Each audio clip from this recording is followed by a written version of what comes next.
Welcome to episode 2 of the Genius of Thomas Sowell podcast. Our guest today is Wilfred Reilly, Associate Professor of Political Science at Kentucky State University. He holds a PhD in Political Science from Southern Illinois University and a law degree from the University of Illinois. Dr. Reilly has so far published 2 books, Taboo, 10 Facts You Can't Talk About, published in 2020, and Hate Crime Hoax, How the Left is Selling a Fake Race War, published in 2019. He is a prolific public intellectual, writing articles for Newsweek, Commentary, Tablet Magazine, Quillette, and provides a daily dose of political commentary on his Twitter feed, which is not only smart, but also very entertaining. Highly recommended. Wilfred Reilly joins us today to talk about the ideas and works of Thomas Sowell. Wilfred Reilly, welcome to the Genius of Thomas Sowell podcast. Great to be on. Thanks for having me. So I wanted to talk to you a little bit about your experience with Thomas Sowell and his work, and when you discovered him, and what you read first and what you've read since, and how it's affected your scholarship. Yeah, so Thomas Sowell, I encountered Thomas Sowell very early on. As a young man, I was, to some extent, an autodidact. I was self-taught. My mom was an inner-city school teacher. So, she did a number of other jobs over the years, ranging from secretarial to executive work. But she wound up teaching first in Chicago and then in School District 131 in Aurora, East Aurora. That's the second largest city in Illinois. And the schools, while working class, were fairly functional, but I did a lot of my own reading to supplement that. And I'm really grateful for that today, because I didn't have the idea that you often see in the American upper middle class, that certain things are just absolutely off limits and are wrong think that can't be discussed. So just buying books from bookstores and thrift shops and borrowing them from girlfriends' dads and so on. I read some things that would probably be considered, quote unquote, alt-right today, from Pat Buchanan a bit to the right. And then I read some things that would be considered crazy black radicalism, like a lot of what Third World Press wrote. And in all honesty, I found some truth in both of those sets of ideas, although neither is obviously my philosophy today. I don't think there are any wrong or evil ideas unless you're getting into actual violence against people or something like that. Although many ideas on the extreme right and left are clearly wrong or empirically not true. But one of the philosophers, or one of the writers that kept popping up, across the bookstores in the city of Chicago and across the collections, actually, of most people I intellectually respected, was the OG Tom Sowell. And a couple of his books stand out. Though the first that comes to mind is The Vision of the Anointed, because it made 2 points that stick with me today. The first is that basic empirical analysis that you probably would need a couple years of high school or collegiate training to do, but that you don't need stata and graduate regression models to conduct, completely demolishes many of the major claims on the left and more than a few on the edge right. And this is absolutely something that's very valuable to remember. The way he phrased it, I think, is that most data that you see in the media, and at least half of what you see in typical social science journals, is univariate. So it's just people looking at the connection between 2 things and then assuming something, generally racism. So, for example, Black men are more likely to go to prison than white men.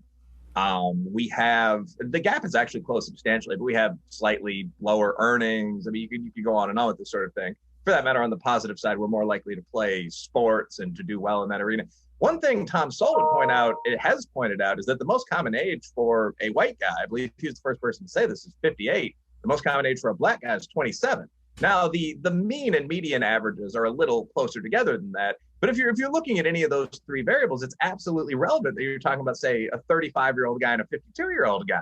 It's just foolish to deny this. So that's one of his key points that always stuck with me, without necessarily needing a graduate background in regression. If you're looking at gaps, although I have one, but if we're looking at gaps between 2 or 3 groups, adjusting for age, region of residence, family structure, test scores, crime rate, probably those 5 will close virtually any other gap down to almost nothing without needing to resort to claims of hidden racism or differences in genetics. The other two paradigms on this, by the way, CRT, critical theory, and HBD, human diversity, are almost just riders on what Thomas Sowell said, in my opinion. So what those guys are really doing is looking at the paper and saying, well, a small percentage of that difference in family structure could be due to, thing X and thing Y. Okay, we can debate that too. But the simple reality is that adjusting for these 4 or 5 things equalizes most humans. Now, if the claim is that, group A, Irish people until recently, is trailing against some metric, we can certainly ask, is that due to the past? We can certainly try to repair that for them. But the fact itself remains factual. It remains real. When you look at incomes, for example, I think this is a very important point. The average income for a Black household today is $44,000. For a white household, it's $65,000. And this, in the mainstream empirical literature, even today, is almost invariably attributed to racism. The subtle, hard to find legacy of the clash between our great population groups, which must still be reflected in the structure of the simple reality is that the average white household has almost one more person in it than the average Black household. I mean, our single motherhood rate is 72%. So when you say you guys make 2/3 as much money and have 2/3 as many people, it sometimes really is that simple. That doesn't excuse racism at the level of ugly individual confrontations, or it's a little harder to rent. But closing that gap would have a much greater effect on income than anything brought up by the racism people, the genetics people, anything along those lines. Black, African, and West Indian groups that just don't have this problem make as much money as white people do. That's it. That's that. So that's one point I took from Tom Sowell. The second in the vision of the anointed is this idea of the anointed, which is something as an upper middle class person under 40 you see constantly. There is a relatively small group of people, almost all urban, big city, coastal, went to kind of what I think of as Big Ten on up schools, Illinois and Michigan there at the beginning, but also Harvard, Yale, Claremont colleges, so on. Mostly white, although that doesn't really matter. All upper middle to low upper class. These are the people at the New York Times. These are the people at MSNBC. These are probably most people at Fox, for that matter. But these are the people that feel they should be guiding the country forward. And Sowell really identified this class and defined it and talked about how this certain group of people came to control media, the NGO sector, education. And I think this is something absolutely relevant to remember. So one, this group is there. Like when you read the Times or the Post, you're getting the perspective of a certain small percentage of the US population. You're not even getting the perspective of the elite in Louisville or Cincinnati or downtown Indianapolis, for that matter. It's a very, very narrow slice of the population. And two, they're often wrong. This ties directly into what we've been seeing over the past year with the failure of experts over and over again. Journalists, epidemiologists, political leaders, Biden's young wonderkind apparatchiks, evacuating the military first before the civilians, just on and on it goes. Now, one of the points he makes is that the overall body of knowledge within the smart portion of the general population is almost always greater than the overall body of knowledge within the selected would-be elite. There are very few people that by themselves, or even in a group of, say, 10 or 12 in a newsroom or a writer's room, have more accurate, correct information than all of the general practice doctors, veterinarians, National Guard officers, respected local lawyers, judges, housewives, and so on, even in the relatively small community they live in. So things that allow the people to speak, an edited letters to the editor column, a referendum, a town meeting, they still do the Sowell in New England, those almost invariably, and this has been studied very specifically, I believe it's Snyderman and Carmine's have written about some of this in political science, almost always produce better decision-making processes than these sort of top-down elite decisions. I don't think anyone at this point thinks that they're getting a better perspective on the USA from the Daily Beast than from a conversation on a golf course with a bunch of smart, regular people. And there's a reason for that that's been outlined by Sowell and by others. Yeah, I mean, you're bringing up when people ask me, what books of Sowell's do you recommend? I always say Knowledge and Decisions and Intellectuals in Society. I think those are by far his most important works in a way because they get at exactly that point, which is where is the knowledge in a society? Where does it really reside? And correct me if I'm wrong, but I think for Sowell, only maybe 10% of the useful knowledge in a society is with the elites or the intellectuals, as he would call them. And Mhm. the other 90% is widely distributed among the population. And the other point he makes in Intellectuals in Society is that the intellectuals often get it wrong Mhm. precisely because they are professional intellectuals who are selling the product called ideas. And, their sales don't depend on how well their ideas work. They depend on how other intellectuals like their ideas.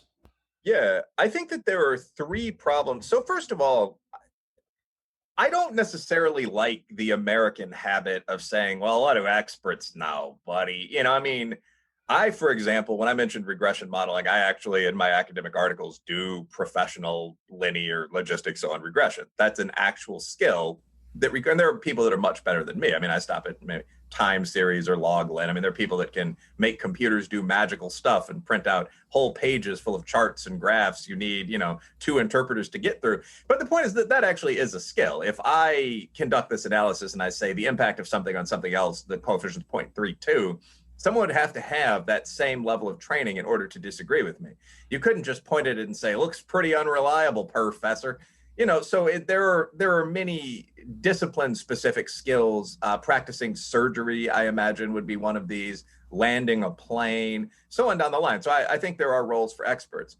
However, there are three or four consistent problems that our intellectual class has. One of them, I think, is that they are very often talking about things that don't require discipline specific skills. Um, it would be very difficult to think of what specific training you would need to do most of the writing in the humanities or the non quantitative social sciences. I mean, I suppose you need to be familiar with the literature, but if you were, say, an army officer that had read that literature and then went to the hood as a coach and you were writing about your neighborhood, I don't see any sense in which that wouldn't be quote unquote social science. So, one of the things that we tend to do is glorify things that require no training. But I think further, when we go beyond that, that was my own addition. There are three pretty consistent problems with intellectuals as a class. One is just obvious bias. So, I mean, there are multiple major studies of American journalists and academics that find that about 93% of them are on the fairly hard political left. So, I mean, Pew in 2004, they found that exact figure. 93% of national media journalists were either leftist, liberals, or moderates, with most of the moderates leaning left. They then followed up with questions about affirmative action, abortion, so on down the line. The Econ Live journal did the same thing with academics and found a very similar percentage. As I recall, almost none identified as conservatives. It was 0 out of 108 in sociology, but 20% of them identified as leftists. I think 26%, this is the social sciences, identified as radicals, and 18% identified as Marxists. And those were all separate questions. So, I mean, if you, as I recall, if you were a communist or a Marxist, you weren't just a radical. So, I mean, you keep finding this every time we look at these fields. Mm-hmm. And that obviously radically influences the kind of thought work that's produced.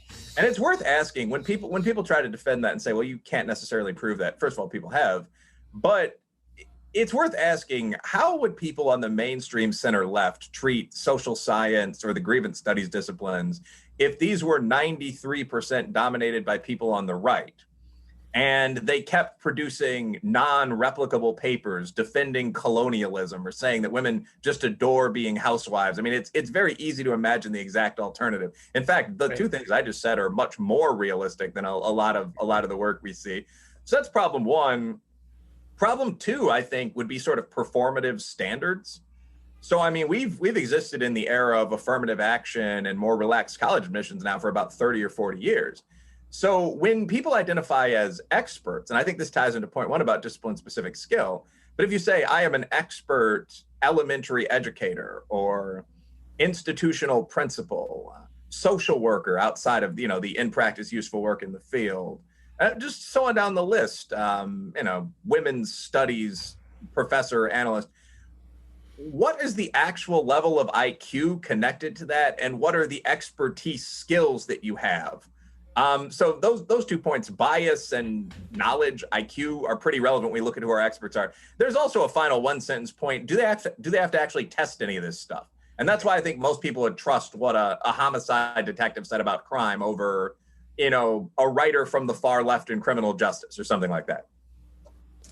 Okay, well, speaking of, you mentioned affirmative action. I have a clip here from Thomas Sowell talking about this affirmative action. Let me play this real quick. This is from 1981.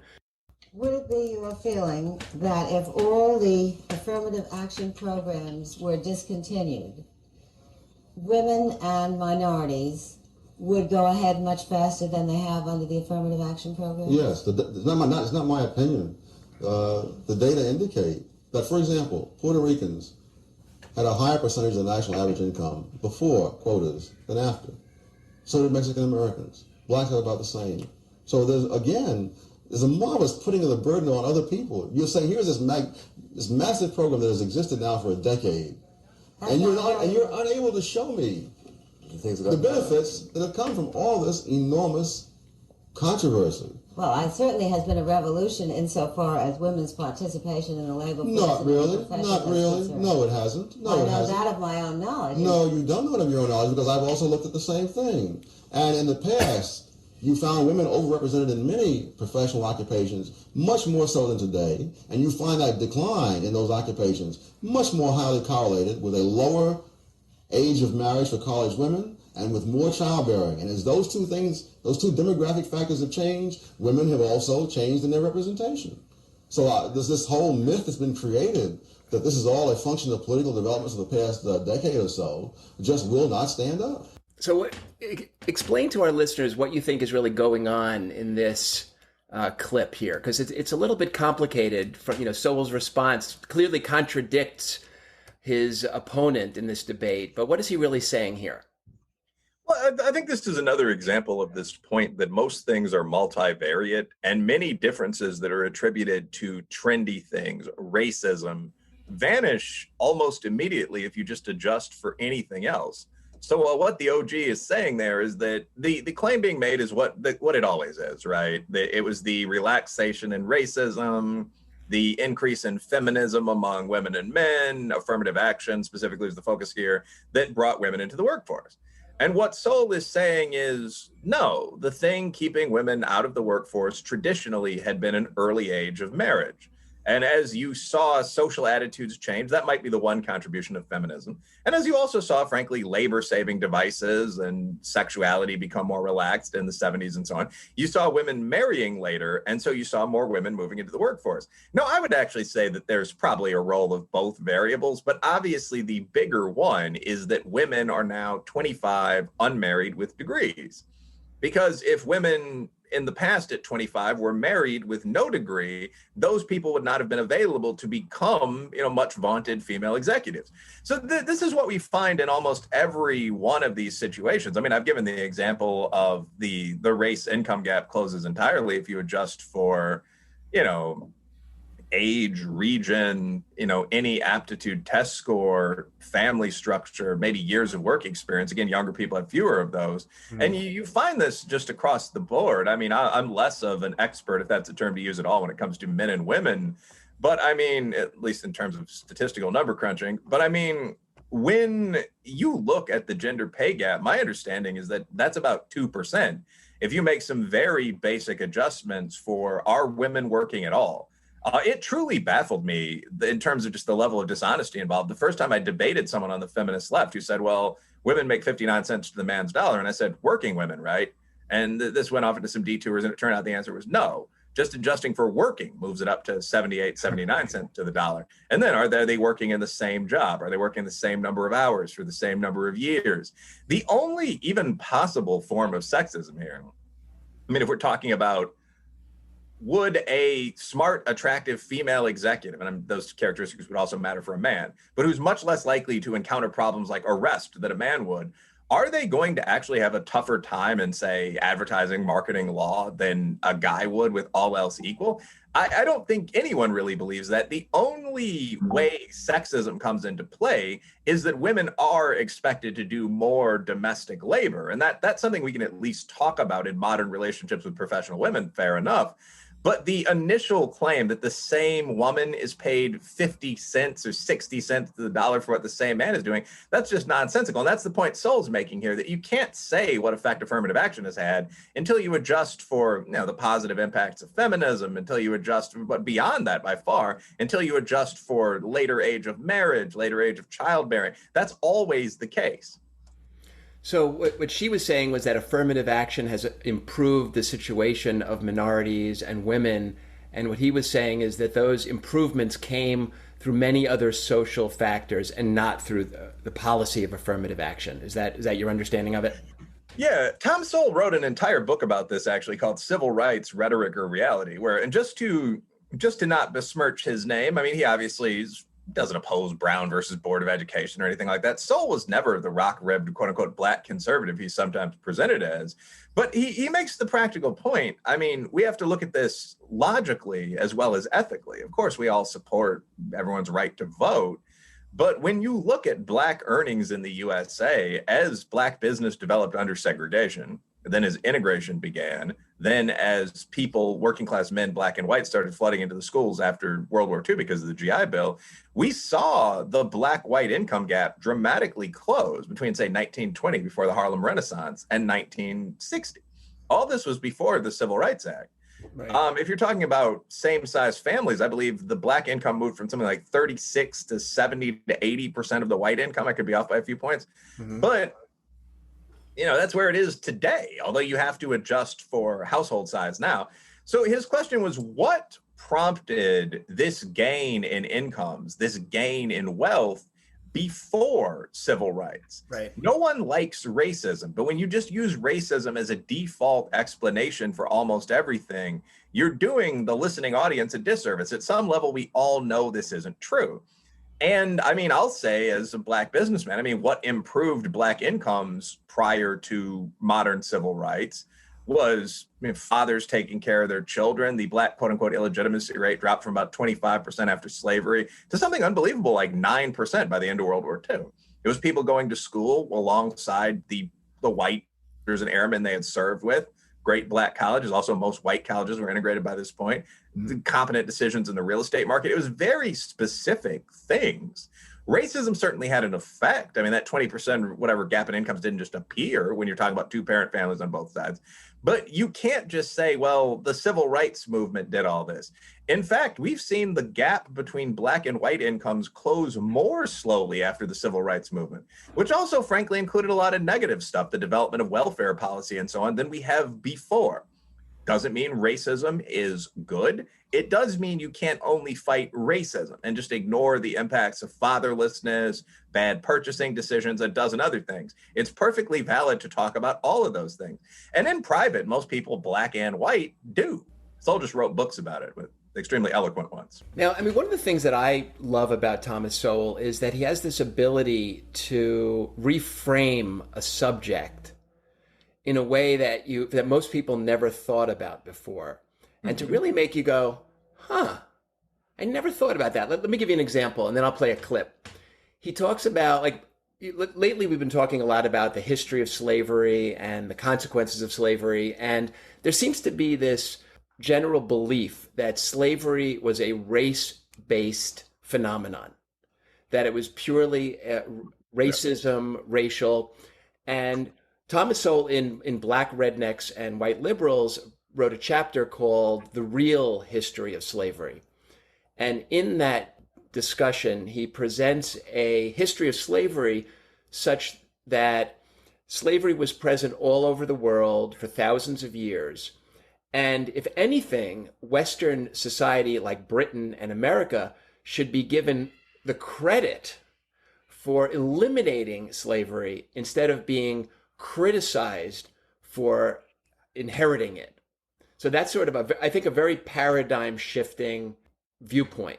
Let me play a little clip on that. And I'd love to hear your comment about this issue of race and slavery. So here goes. Race wasn't the basis of slavery? Oh, it's a simple historical matter. Slavery existed for thousands of years, as far back as there are any records of human beings. Archaeological finds suggest that slavery existed before human beings could read and write. So, what a racial difference between the slaves and the enslavers, that is a relatively new phenomenon. You didn't have in ancient times the ability to go to another continent and move millions of people of a different race across the ocean. So you enslaved the people who were nearby. The Europeans enslaved Slavs for centuries before they brought the first black African to the Western Hemisphere. Okay, but so you're not suggesting, you do not wish to say anything other than that slavery as practiced in the United States it may have been recent, but you'd be willing to grant that it was particularly perverse and destructive because race got mixed into it at that point, right? Race got mixed into it in the United States more than anywhere else for a very simple reason. The United States was founded, as the Declaration said, of the independence, said all men are created equal. Right. If that's true, then the only way you can justify slavery is to say that some men are less than men. I see. So the racial but in Brazil, where Brazil imported more slaves than the United States, there was no such ideology. Brazil was not a democratic country. The whole issue never arose. I see. Yeah, I think that's pretty much accurate. I mean, there's an old quote, I think it's from the Orthodox Christian tradition, that you're probably a good person if you worry about your soul, because if you were actually just a wolf in a suit, you wouldn't worry about whether or not you were good. I don't pretend to be an extraordinarily good person. I don't spend a lot of time sitting around wondering if I'm a nice guy or something like that. But that always struck me as beautiful and moving. It's the same thing here to some extent. I mean, of course, slavery existed around the entire world for virtually all of history. American slavery, and more specifically, South American slavery, was more brutal than most instances of the practice. I don't want to give the founders of our civilization a pass, although many of the Spaniards, Portugueses, Iroquois braves, and so on involved in this were people of color by our standards, awkwardly. But the actual practice of slavery itself was universal for human beings. In fact, I mean, for watchers that don't know anything about this, I would Google or look up Barbary slave trade. The Barbary slave trade was a trade in white slaves who were very valuable as sex slaves for certain kitchen responsibilities, for example, but conducted almost entirely among Muslim and black masters. I think the closest to white you would get in that trade route would be the Moors, perhaps in the region that we'd now think of as modern day Morocco. But the Barbary slave trade became so widespread that it is cited in the Marine Corps hymn in the United States. To the shores of Tripoli, we actually fought the Barbary pirates and won a sort of sharp little war with them, because these fellows, who again were Arab or black, as close as we could get in our terms, were kidnapping so many of our sailors. They would just stop ships, knock everyone on the ship over the head, and take them to a slave market. So this trade was responsible for the transshipment of about 2 to 4 million whites into North Africa, down to some of the West African kings, and certainly among the various Moorish, Algerian, et cetera, city-states. So that's a thing that existed that's been almost forgotten, because it doesn't fit anyone's narrative.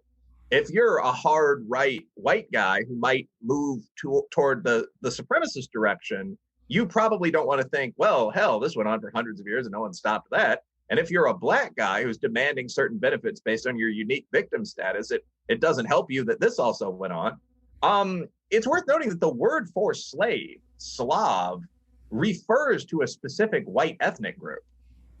Between other Europeans and Muslim, often dark-skinned warriors, that turbulent region of Europe where today's Bosnia, Serbia, Kosovo, and so on are found, Georgia, was one of the most common slave trading zones for the entire world. So in the West, the word slave is simply an insulting, non-capitalized diminutive of the name of one of the population groups. On the other hand, in Arabia and West Africa, the word for slave is abid, which means penniless black man would be the simplest way to put it, black person, black non-religious believer. So slavery, in fact, has existed for so long that the terms of two of the world's great races are where the words for slave came from. And I would assume that there's something very similar in Asia, probably, where the Mongols had that distinction between sort of riders and then all other Asians, Han peasants and so on. So yeah, slavery, absolutely universal around the world. In the USA, we did justify it in racial terms, but that's simply because if you look at Christian doctrines or the way the Constitution was written, we ethically weren't supposed to have it at all. Unfortunately, that did produce a tradition of racism, some of which lingers until this day. However, it also, this initial baseline reluctance, made it easier for us to get rid of slavery in the first place. The argument that the West was the first to abolish slavery among the great civilizations, Near East, Middle East, Eastern Europe with serfdom, Deep East Asia, Latin America, I don't really think that can be practically challenged. Britain, France, and so on all did so before we did. In contrast, the great powers in the POC world, Brazil didn't do this until the 1890s. Nigeria, Ghana, if I recall correctly, had slavery until the 1950s. And South Africa, I mean, the conflict between blacks and whites there produced a system of near slavery for much of the country until 1990s. So yes, much of that is just undisputed. One final line about this. I do notice a tendency today, especially on the part of Black Americans, to take things that were human universals and present them as bad things that only happen to Black Americans. An example of this would be whipping. I've had students and mentees react to seeing this in the movies like Robin Hood with the question, well, how could that happen? Why are they whipping a white man? Well, because whipping was the universal penalty, essentially, for poor men. People couldn't afford the gentleman's cane or the headsman's axe until quite recently. I mean, this sort of corporal punishment went on into the past century.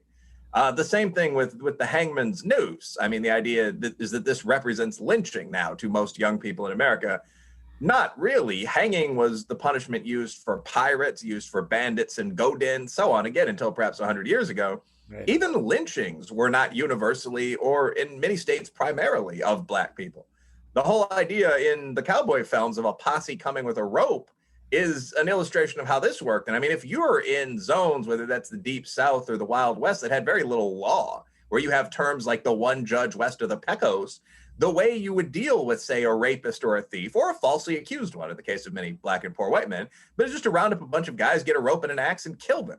You can disapprove of that, but presenting that as a particularly American, particularly racialized thing is not accurate, certainly outside the bounds of, the past century or so in one region of this country. So that's worth keeping in mind.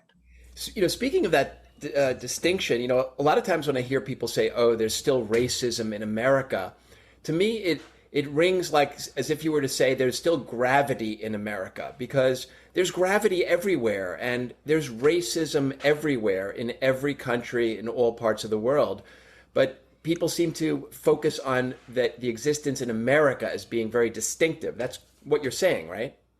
Yeah, I think that's because America, for all our flaws, is viewed, when foreign revolutions occur, they don't carry a Russian flag. I mean, we've seen this in Hong Kong. We've seen this in Afghanistan as people prepare for resistance against the Taliban. No, I personally feel we came close to betraying both of those regions. But I mean, the USA is, for all our flaws, correctly considered to be an honorable, democratic powerhouse state. So in the USA, the idea is that per our ideals, we shouldn't have racism, tribalism, so on down the line. So any evidence of this is evidence that we've failed in the minds of radicals who mostly hate the country anyway, so on down the line.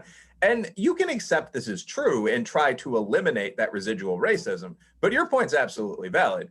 We need to understand, or the student radicals saying this need to understand, because you and I do, that the USA is one of the 7 or 8 least racist countries in the world, along with other successfully integrated states like Costa Rica, New Zealand, Britain, so on down the line.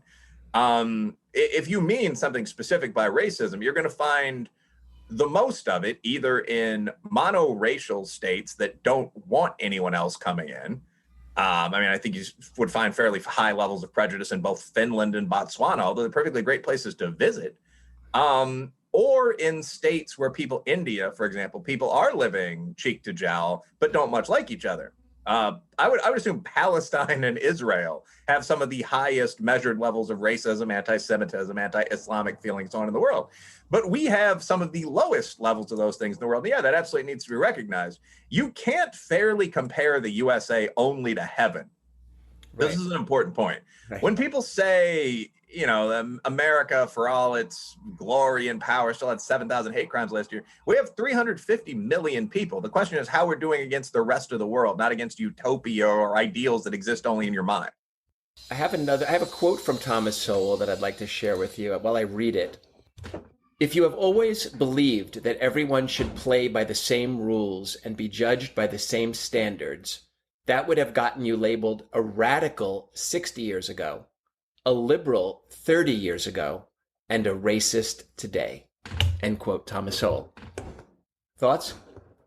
Yeah, I mean, I think that's pretty much empirically testably accurate. I mean, you just saw the University of California system. And again, when I cite things like this, they're generally pretty major examples, not one-off outliers of crazy professors and so on. I mean, that's 26 institutions, but totally abandoned testing because their argument was that any form of standardized intelligence testing is going to be racist against Blacks and Latinos.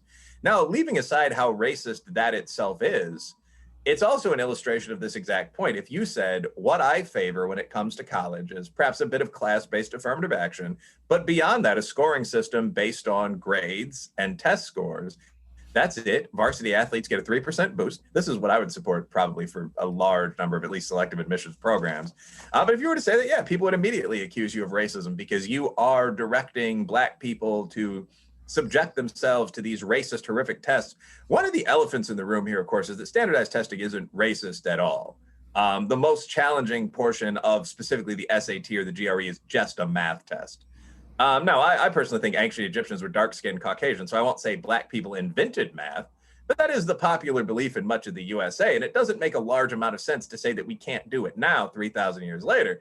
I mean, this is just nonsense. The highest scores on these exams almost invariably come from East Asians, South Asians, West Africans, Jews, the usual suspects. They don't have much to do with Anglo whiteness at all. But nonetheless, the nonsensical claim is made because it provides an excuse as to why board scores are low. And if you ask, why can't they be high or why don't we count them anyway, then you're a bigot. So yeah, Sowell has made this point, kind of last sentence here, but has made it over and over, and is one of the few people to really make it, that I'll actually simplify this. The definition of racism has changed extraordinarily radically from what it has always meant everywhere. And I think that this is a source of massive confusion to people that haven't read Kendi, D'Angelo, sort of the new philosophers of the left. Racism traditionally has meant disliking people for genetic reasons and so treating them differently. I may be commingling racism and discrimination there, but everyone knows that that is what a racist was. If you, Black or white, said, my Uncle Bill is a bit of a racist, that's what you meant. He doesn't like Blacks or Polish people, or Hispanics, whites, if you're Black or Mexican. And so he treats them badly. It has never meant anything else in any society whose literature I've studied.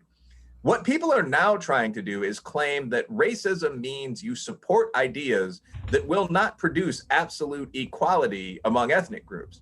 The problem with this is that ethnic groups don't perform equally. I don't really think any of this, at least any significant degree, is genetic, but it is a reality. If you look at scores on the SAT, Asians finish first, which, by the way, the woke people have some real trouble with. Then, I suppose, whites, Blacks and Hispanics, it's about a tie.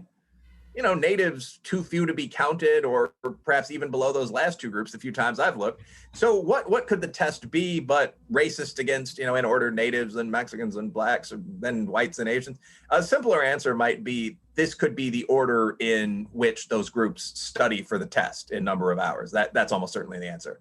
Or social class could play a major role. It's obviously not more than half of the scoring gap, but still, how do those groups finish in order of income? There are dozens of explanations here, but only one is acceptable. And getting to that modern definition of racism has meant completely redefining one of the core terms we all thought we understood. One last point about race, and then I wanted to move on to economics and politics, which I know is more up your alley professionally. Okay. People who are very focused on racial issues, one of the things that I've always wondered, and I don't think this is as much Thomas Sowell as it is just me asking, why doesn't there seem to be a fondness for and promotion of intermarriage as a way of getting rid of this racial issue once and for all, because there's always going to be a tribalistic instinct in human beings. And I mean, I think they've done studies where they put people into two groups, the green group and the red group. And they found that people prefer people in their own group for no good reason, just that they're in the same named group. So wouldn't it seem logical to try to just get rid of the races over time and just promote that? Why doesn't that seem to be happening? What are your thoughts on that?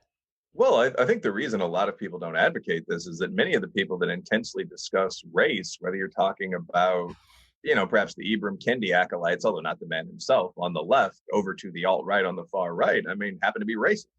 I mean, that's why they don't want to lose their blackness or whatever. I mean, the people that talk about the oppression inherent in the U.S. system, to quote Monty Python there a little, also never stop talking about being whatever they happen to be. To an extent where, as a guy who's relatively proud of my Black and Celtic background, who also just doesn't care, played sports with all kind of guys, I mean, it just gets incredibly boring and mundane. I mean, my black hair and how I expect you to deal with it. I mean, these are New York Times columns. But these people, now a surprising number of them are in interracial relationships. But why don't they openly advocate for it? Prejudice plays a big role. The idea that we don't want our beautiful people to vanish. One of the most controversial things I ever said, actually, I mean, I was debating Jared Taylor, who's generally considered to be the founder of the alt-right. And one of the points I made was, even if it is true that different groups vary in terms of different abilities, swimming, running, mathematics examination, and that this is partly genetic, that's not an argument against diversity. What you would do is set some reasonable physical and mental baseline and then admit to your country the people in the world that were the best at everything, and let them either, lightly segregate and continue to be the best at everything, or intermarry and produce the highest overall performing people. Everyone would move, whatever the geneticists say, 75% in the positive direction, each, non-complex trait. That's science. So why wouldn't you do this? And, not only him, but some of the more woke students in attendance looked absolutely shocked by this. Like, you want to destroy us all. It sounds eugenic, right? Is that why? Well, no, I mean, eugenics is public sector eugenics are evil, but private sector eugenics, I mean, most people don't want to marry someone ugly and dumb. So I don't think there's any problem with this at all. It's just people dislike it because many people are bigots. I do think that in practice, we're probably going to see something quite like this. I mean, I looked at data on interracial marriages recently. About a quarter of all marriages are interracial, using the definition I would. And that's not even including marriages that are between, say, an Afghan and an Irishman, which are technically within the same Caucasian race. That's not including cross-religious marriages. So, I mean, obviously, I think many Americans are going to move. I mean, we look relatively similar, although you have lighter skin than I do. I mean, two guys with bald heads wearing modern business clothing. I mean, I think most Americans are going to move towards some sort of identifiable class-neutral, race-neutral point at some point in the future. Yeah. Why don't people advocate for that? Because they like being what they are now. I wanted to shift into a couple of other topics here. Let me just show you a slide that I prepared. So here is a visual slide of all the books written by Thomas Sowell about race and ethnicity. And it's just an incredible, incredible accomplishment that he wrote on so many different aspects of these two topics. And that's what we've been talking about for now. Some other areas that he's written on, here are the 6 books he wrote about education, which is another passion of his. Here are the 5 books he wrote about political theory. And I imagine you've read all of these. Is that correct? Oh, yes. Yeah, I have. And then here are the books he's written about economics. I think 2 of them or 3 of them were really bestsellers: Basic Economics, Applied Economics, and Economic Facts and Fallacies. But he's really, one of the things that always baffles me about Thomas Sowell is that he's relatively unknown, despite the fact that his scholarship is so wide and so deep. I mean, is there anybody else, before I ask you my main question, is there anybody else who has this scholarly record that Thomas Sowell has when it comes to writing so deeply and so widely on so many subjects? Is there another person? No, I don't think so. I mean, I think you could argue maybe Charles Murray a bit farther to the right, although he's far more controversial and I don't think has the same depth of expertise. No, no real insult to the man, just compared to Thomas Sowell. You could maybe argue someone like William Julius Wilson or Orlando Patterson on the left. But no, I don't think there's anyone. Tom Sowell's written, I think, 63 books. And almost all of them were at either an academic level of quality. He also has something like 30 journal articles, or they were at that point of public intellectualism where the Times reviewed them. No, there aren't really a lot of people in that field, in that space. Again, a one sentence answer as to the last question: why is Thomas Sowell almost ignored by a lot of the intelligentsia? Because he disagrees with them and is not rebuttable. I think that's the answer. I'm sure I'll go on for a couple more sentences here and then we'll flip back. But that's something Jason Reilly, in the only biography ever written of Thomas Sowell, Maverick, points this out. And he makes some of the same statistical points that I have, where he says, 93% in the media, 95% or whatever it is in academia of people disagree with Sowell. And a lot of the things he says, I mean, like the portions of a couple books where he acknowledges racism, unfairness in the market, but where he also points out that adjusting for variables like those we discussed closes 85 or 90% of a gap. A lot of this would make much of what's said in mainstream social science useless. It would illustrate that people are debating endlessly about 10% of the variance. And so it's just ignored. People will make up comments. I often hear people say he doesn't go to the conferences. So he might have put out a couple good public intellectual books or even journal articles, but he's not going to engage those with us. So he's not really part of the debate. That would be valid enough, except that many of the books that are constantly cited, Bell Hooks and Robin DiAngelo and so on, are almost self-help New York Times bestsellers. So a lot of this is just ideological disagreement. So the reason that Thomas Sowell is unknown and sort of obscure, like if you ask most people on the street, the vast majority, probably close to 100%, would say they've never even heard the name Thomas Sowell, right? Mm-hmm. And the reason you're saying is because his opponents just chose to ignore him rather than grapple with his ideas and debate him logically. Is that the one sentence answer? I think it is. I mean, I will say that this is more prevalent than you might think. I mean, I'm not necessarily asking for more hostile reviews, but I've written 2 books, Hate Crime, Hoax, and Taboo, that were Amazon category bestsellers globally for a period of at least, say, a week apiece.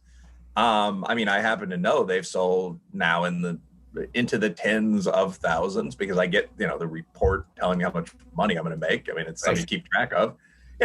And I mean, the number of mainstream sort of non-hit piece reviews of these books, I think, is 2.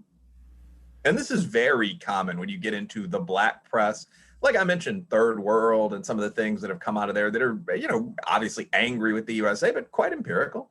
I mean, this is something you see with the quote unquote conservative ghetto. And I guarantee the number 2 book or the number 3 book on the New York Times bestseller list right now is either Ben Shapiro or Michael Knowles. They've both dropped perfectly solid tomes in the past couple of weeks. I also guarantee those books will never be reviewed in that newspaper. So you see this across ethnic lines, you see this across party lines. When someone says something smart that you disagree with, there's very often a tendency to do what in my old neighborhood we would have called not giving them any shine and just ignore the work that they've produced. Mm-hmm. And that has an effect. Taboo sold, X, whatever it did. I'm just like the sort of boasting online, but I mean, like, would it have sold 10 times as many books if the New York Times reviewed it, or if, MSNBC, CNN had platformed it as well as Fox? Like, yeah, of course. So what you very often see is an element of selection. This gets into the whole publisher v. platform debate with social media and with more than a few contemporary media platforms. But I mean, when the 1619 Project wins a Pulitzer Prize, for example, like, no hate for NHJ, not even really any professional jealousy there, but was that the best piece of social science to come out in writing and the year in question? Was it the best piece of magazine journalism? I mean, I think almost everyone has an opinion that's not hell yes, but it was, the best that fit the parameters, the best pro-black, left-wing, et cetera, thing that fit that bill. In contrast, you're never going to see Glenn Lowry, Larry Elder, John McWhorter, Jason Riley, these very significant people. I mean, Larry is the least scholarly of the lot, and he's running for governor. You know, you're never going to see that same sort of attention paid to them, and we all know it, and we all know why. And so Tom Sowell has definitely been subjected to this same sort of thing. Speaking of Larry Elder, you know, he's tweeting out Thomas Sowell quotes on an almost daily basis, which I find really exciting, because if he becomes governor of California, I think we can expect that to continue. And then I think we can expect, you know, hundreds of thousands more Thomas Sowell books to be read if he has that bully pulpit and that platform to promote Thomas Sowell's ideas. Oh yeah.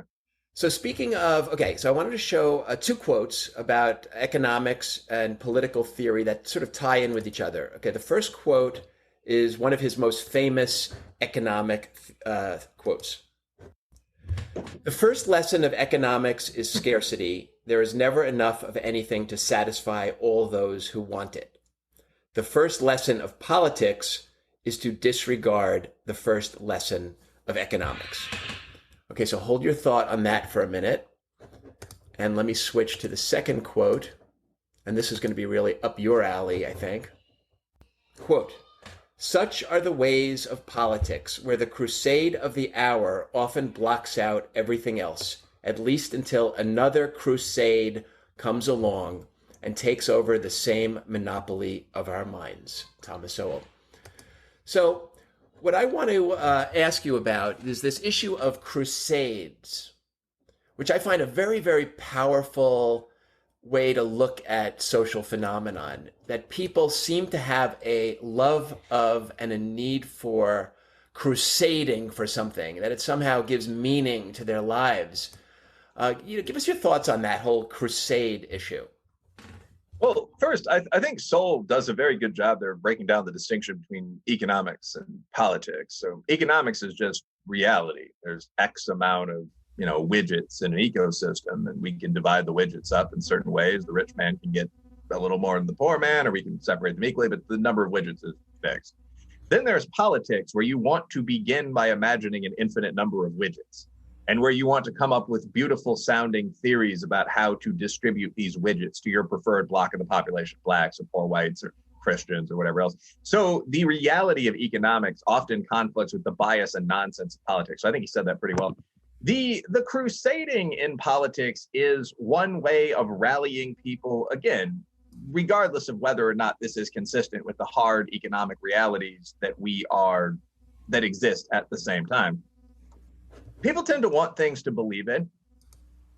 One of the things about this is that there seem to be an inexhaustible supply of things that silly people can choose to believe in. So this is actually a piece of advice I would give to conservatives and to traditional liberals, who are, if anything, more under attack right now, when it comes to these campaigns from what I think of as the woke left. The far right is just as nuts, but doesn't have the same amount of power. So I'll confine that to these guys. What a lot of people think is, well, we can make a deal with them. So if someone is proposing that the N-word, let's call it, and I'm a black guy, nigga, these be totally banned from the public sector, that Huck Finn be taken off the shelves, that whites think twice before listening to rap music, some of the things that are being said today. There's a tendency on the part of many people to say, well, that's idiotic, but I don't like the legacy of racism. Maybe we can meet them in the middle. We can compromise on this, or I can just do this. What people don't understand is that the crusade is generally not about the focus of the crusade itself. The actual crusaders took hundreds of small cities in a row by just declaring each one to be the step closer to the Holy Land that they needed to get, right? The crusade is not about any particular point along the march or along the path. It's about pursuing a set of goals, like getting unity out of a particular group, chasing utopia, something like that. So it's never going to stop. If you actually agree to remove all incidences of the N-word from the popular press, what's going to happen is simply that another word is going to be redefined as penultimately offensive. We're seeing this now, actually. It's retarded and midget, right?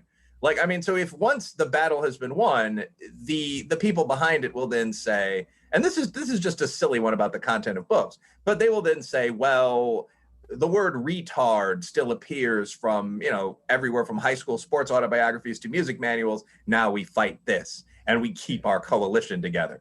And, the right does this too with abortion and so on. There's always some sort of procedure. The crusade exists to unify people and to be the crusade that distracts folk from reality, not to be resolved. So there's an incredible tendency in politics toward crusading. Yes, Sowell said that well. And we could even get to the point where you can't say the phrase the N-word anymore. I could see that as being the logical consequence of that crusading. Everyone knows what it is. Everyone knows what you mean. Yeah, it's just that word with one letter that we can no longer say. Yeah, saying my nigga at a basketball game has now become like saying Voldemort's first and last name. The point of this, though, is that it's just all bullshit. Like, excuse language, I don't want to just do a lot of cursing and shouting on the pod, but like, if I were to honestly ask a group of guys that I play basketball with, how many of you have said nigga, white boy to a Caucasian competitor, or motherfucker during this game? Like, everyone would kind of sheepishly raise their hand, and we go back to playing basketball. So what you're doing with these endless crusades is taking things that aren't wrong, that are perfectly common. I mean, these redefinitions, like racism is anything where all groups don't finish equally. If you notice that 18-year-old junior college or high school varsity cheerleaders look fairly attractive, you're a pedophile. If you have sex with someone on a second date after a bottle of red wine, you're a rapist. What you're doing is taking things that are not going to stop ever, that are just normal behavior, and redefining them as some kind of perversion or evil so you can keep your crusading coalition together. Everyone at some level knows what this is.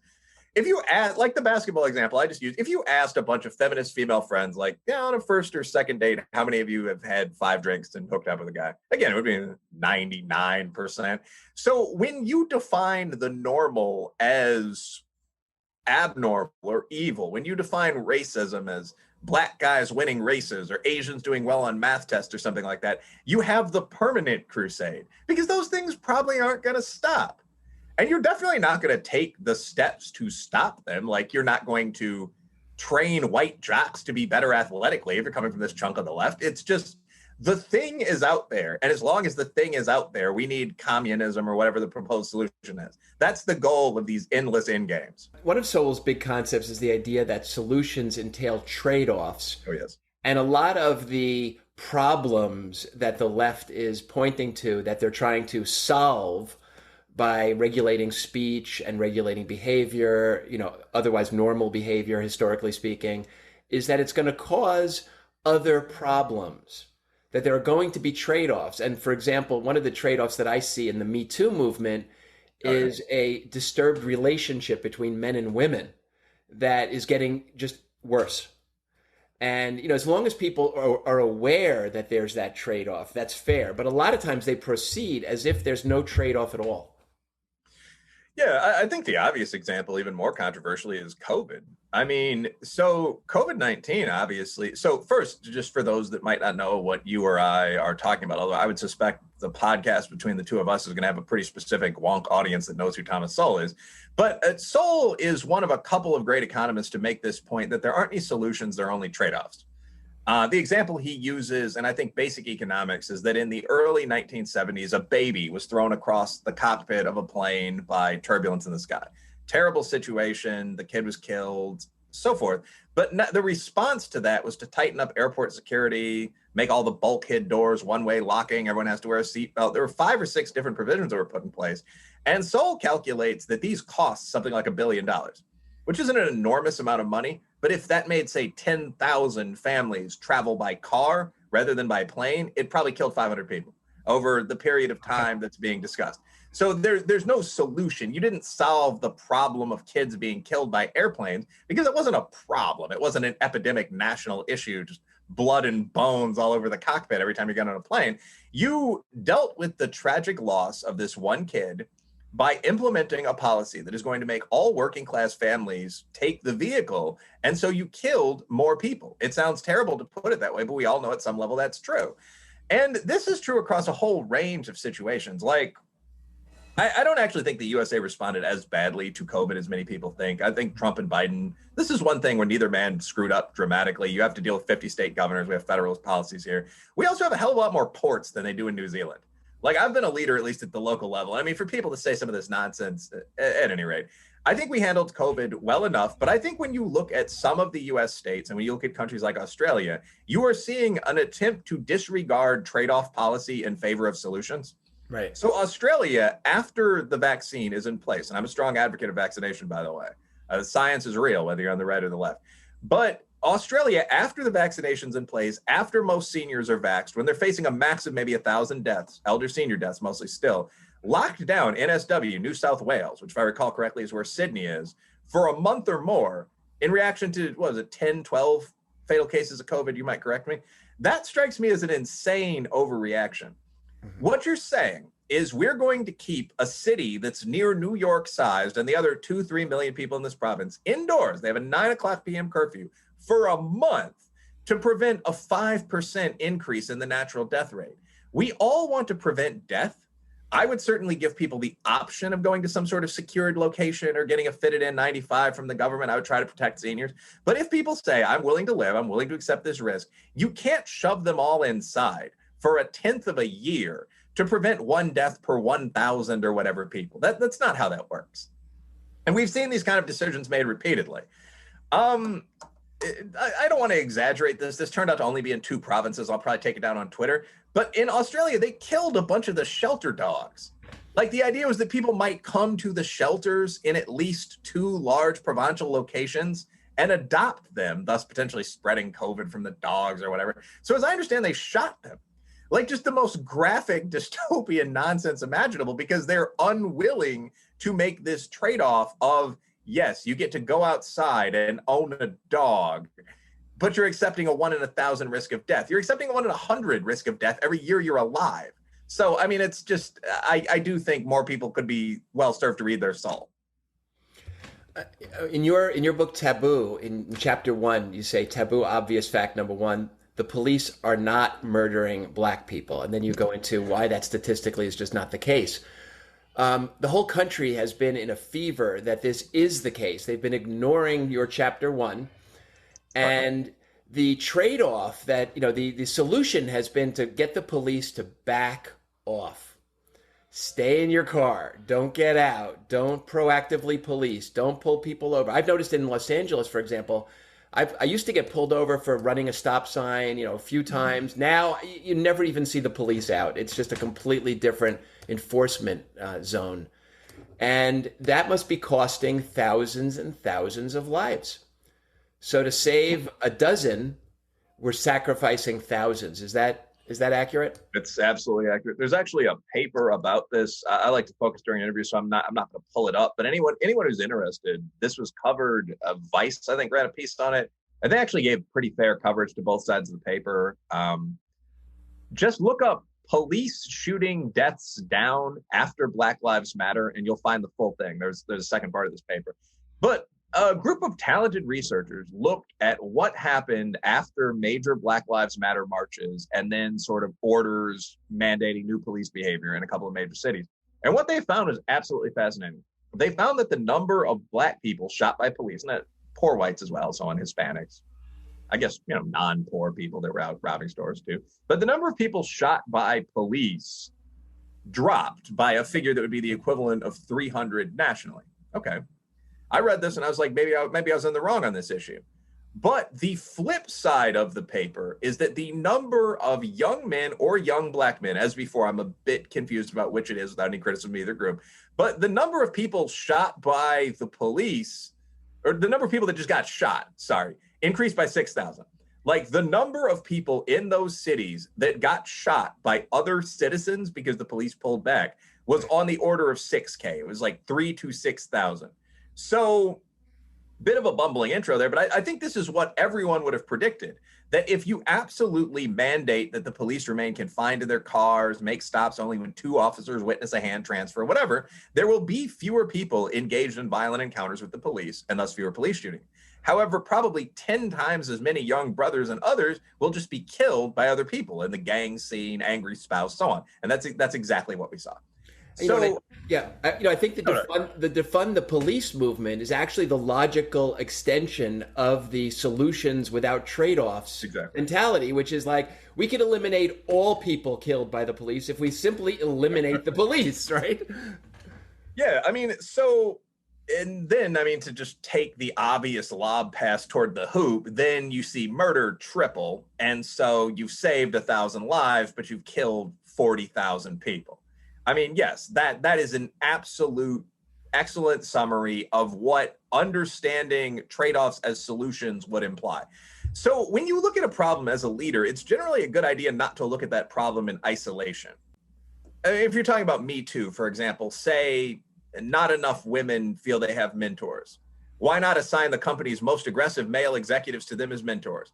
I actually would favor that in some circumstances, but there's got to be an element of come on, where you look at that and you see what the possible downsides of that would be, because things move in cycles. You're not looking, this is the problem with sports analogies in business or war, by the way. In sports, you're going against one team on a field of a predetermined length and distance, and if you beat the team, you win the game. In business, much less military conflict, if you do that, take that same sort of simplistic, solutions-focused approach, everyone else that's involved kicks your ass. I mean, your number 2 competitor swoops in from the side and takes all your clients, or the other tribe you're fighting attacks you and kills your fighters. I mean, so in this particular case, solutions rarely exist outside of a network of potentialities that you need to look at. Sowell is essentially correct. Almost every situation you can imagine involves significant trade-offs. Okay, well, we're coming to the end of our time, and I just have one more question for you, specifically to Thomas Sowell. Do you assign Thomas Sowell to your students? Are there other professors at your university who do? Where does he stand in the university today? I certainly do when it's relevant. In, for example, a political theory class. Even at Kentucky State, a Southern, historically Black, but I'd say politically centrist college, I can't imagine I know another professor that assigns Thomas Sowell. And this actually, I think, is part of the issue. I mean, when you talk about why Sowell has been unknown, the obvious answer there, we've already gone through the exact figures, but, are 95% of journalists and academics lean in a direction opposite to his. So that minimizes his impact. One thing I will say about this that I found pretty significant that I've always kept in mind is that when I introduce heterodox thought to my students, whether that's Tom Sowell and Glenn Lowry, or whether that's the old beautiful Greek dialogues you're not really supposed to read anymore, what's the nature of beauty, so on, many students are absolutely baffled to have heard the other half of the argument for the first time. They're not necessarily going to move away from conventional liberalism, certainly at 20, when you're still primarily focused on, getting laid and relaxing and boosting your Frisbee skills and having a few drinks after school.